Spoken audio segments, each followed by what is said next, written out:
Thank you. I'm new here, so thank you very much. And I'm going to go a little bit against the rules. There is a theory about the development of the English language that I'm not going to share with you. I know that seems a little meta, but here's something that for a brief period of time I'm not going to share with you because it just wouldn't be right of me. And in order to make it clear why I'm not going to share it with you, we have to go to New Guinea. Just picture the view for a second. There are, depending on how you count it, about 800 languages spoken in New Guinea, which is about the size of a parking lot. And one of the languages of New Guinea is called Beric. It's spoken by about 800 people at this point. And Beric has an interesting trait, which is that the word for he, she, and they is the same word. They only have one word for you as in one person and you as in two people. So the only time in their pronouns, this is going somewhere, bear with me, the only time in their pronouns where they make a distinction between singular and plurals in the first person. So you've got an I and a we. But other than that, there is just no distinction in number at all. And that's what they do with in Beric. Now, there are 7,000 languages in the world. No linguist knows of all of them, but I've mucked around with a bunch of them. Beric is one language I know where the pronouns work that way. There's only one other one on Earth at this point, and it's beginning to be, depending on how you look at it, English. And this is what I mean. It's that new they that we've been hearing so much about. So, used to be that people would fight about what was called singular they. Tell each student that they can hand in their paper on Tuesday. Now, that used to be a bad thing to do. People would tell you that that's wrong because they is plural. Well, you know, I think that the barricades are falling down on that one, but now there's a new way, for most of us, but there's a new way to use they. And so somebody will say, well, my girlfriend is sick and they're getting a shampoo in the hospital. And you think to yourself, your girlfriend and who? Who they? But then you realize, no, there's new they, because language is always changing. And the idea is that some people don't want to be called he, they don't want to be called she. Frankly, you can't make up a new pronoun. It's not going to spread very far. In the 70s, they tried he-sh. Get it? He and she. It's not, no. So you have to use a pronoun that we've already got. So let's use they. But that means that we're getting to the point where in English, the pronouns are going to be I and we, and then you, singular, you, plural. That was weird enough in English.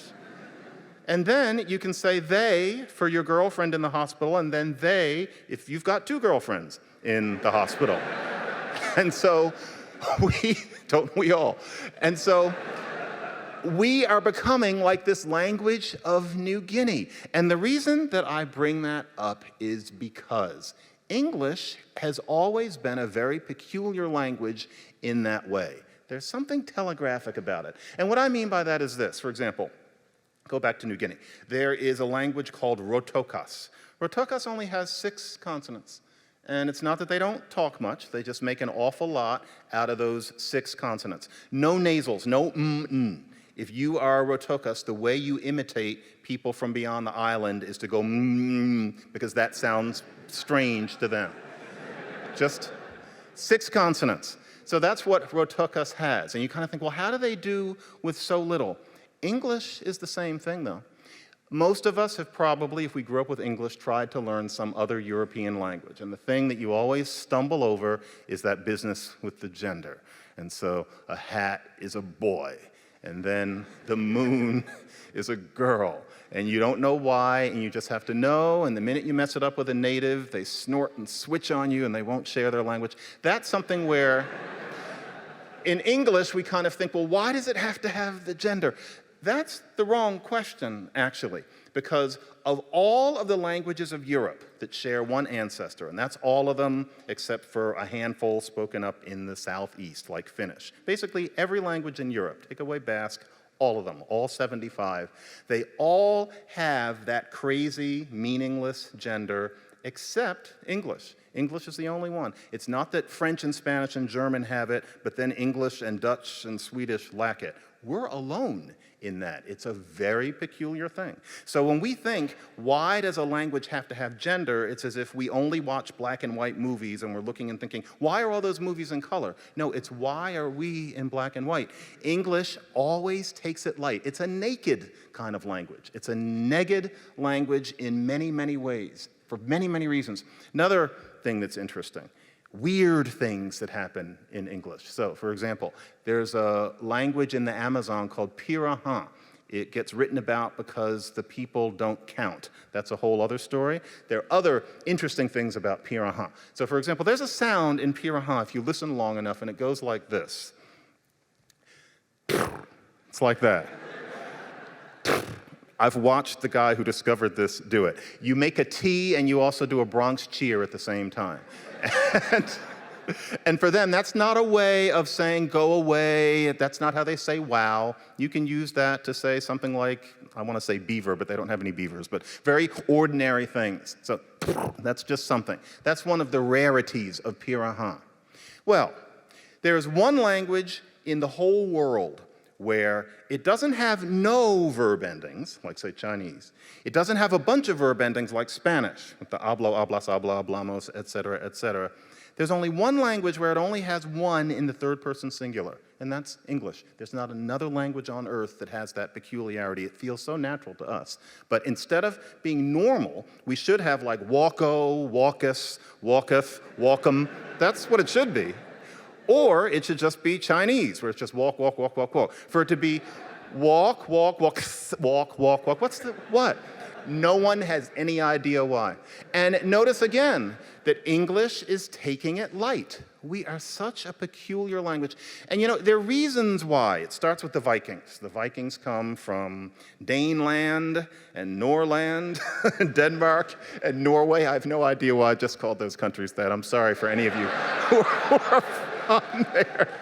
That just came out, but the Vikings come and they make people uncomfortable, and they're marrying English women, and they spoke Old Norse, which was not Old English, and they basically just ruined Old English. They didn't learn any of the details. They killed the gender. They killed the funky word order. They made English a lot easier. I, right now, am speaking really shitty Old English. That's the way Old English speakers would hear me. So it started with them, but now it just keeps going. It's as if the genius of the language became to be as naked as possible. And this is something that you see starting very early in the history of the language. And even today, it's happening with the spelling. So there's a band called The Management where it's spelled MGMT. What is that? Nobody would ever have heard of that in, say, 1975, or even in 1995, or even how you spell Tumblr. You know, why? Where's the E? Where are the vowels? That's just the way that we're doing it now, or the sort of things that are written on Tumblr. The fun ways that people are expressing themselves. Somebody will write, he is annoy, and that means that this person is annoying. He is annoy. Nobody would say that, but all of a sudden, there's this sort of kid speak, as you might call it, that's become very, very fashionable. And it's all sorts of things. There's somebody told me, they were writing to me about my podcast, and they said that they had heard somebody talking about a neighborhood in Washington, D.C. that is not as shooty stabby as it used to be.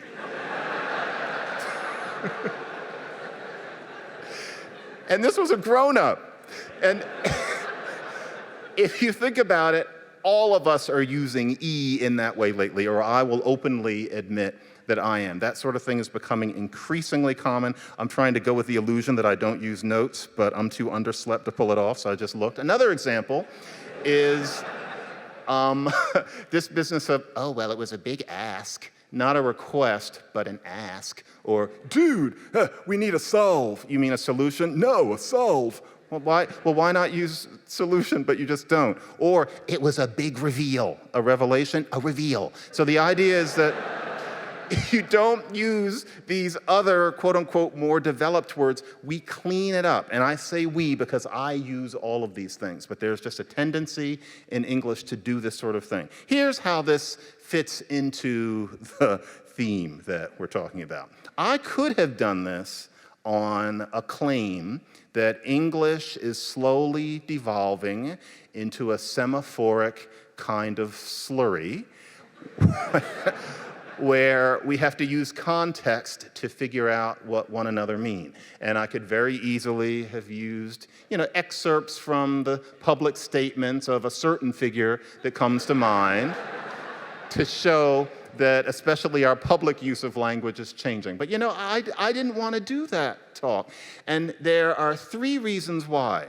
And in case you don't know what 3 is, I have to show you with my fingers like this. I've been doing that lately. So I'll talk about semaphore. 3 reasons. One of the reasons is that to tell the truth, and this is the honest truth, I really like this sort of thing that's happening to English. I'm enjoying this streamlining English. The other day, I was looking for a pillow, talk about the underslept. So I needed one of these special pillows for the dying or whatever they are that are made out of something. And I was looking at a review. And the review actually said, and I didn't bother to memorize this, the review actually said, I don't know who wrote this, but they had clearly decided that we were going to get rid of that third-person singular ending. So the pillow, it helped a lot. And everything is perfectly spelled. I don't think this is non-native. I think this is a trickster. So it helped a lot. The form get back to its shape very fast. It support my neck and head perfectly. I think that's very clean. It support my head and neck. What was that "s" doing in there anyway? So I think this person is on the right track. Then there's the serious reason, the very serious reason, which is that I don't want to say that English is devolving because I worry that somebody might believe me, especially since this is going to be on the internet. You don't know how you're going to be misquoted.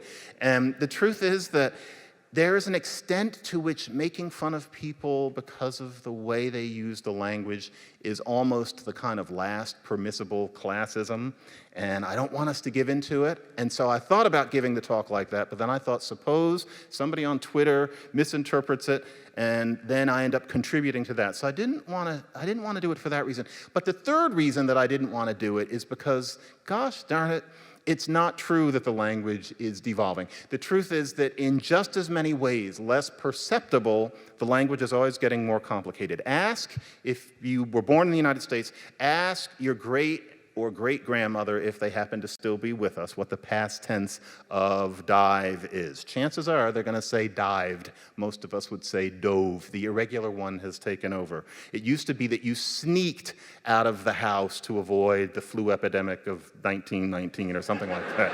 I'm trying to take it way back.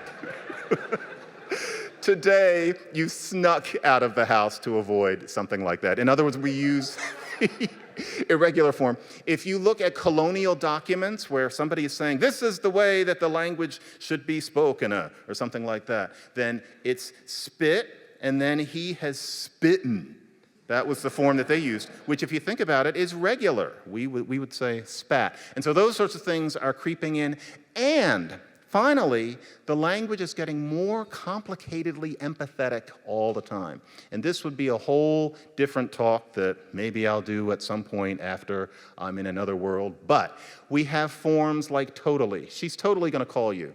That means that you and I know that she's going to call you. She's totally going to call you doesn't mean she's going to call you in a complete and consummate fashion. The totally means that you're looking into the other person's mind. In the same way, if you say, I know, right? Although that sounds like a tick in a way, it's also very empathetic. There are all sorts of things that people say these days. Or another example is uptalk.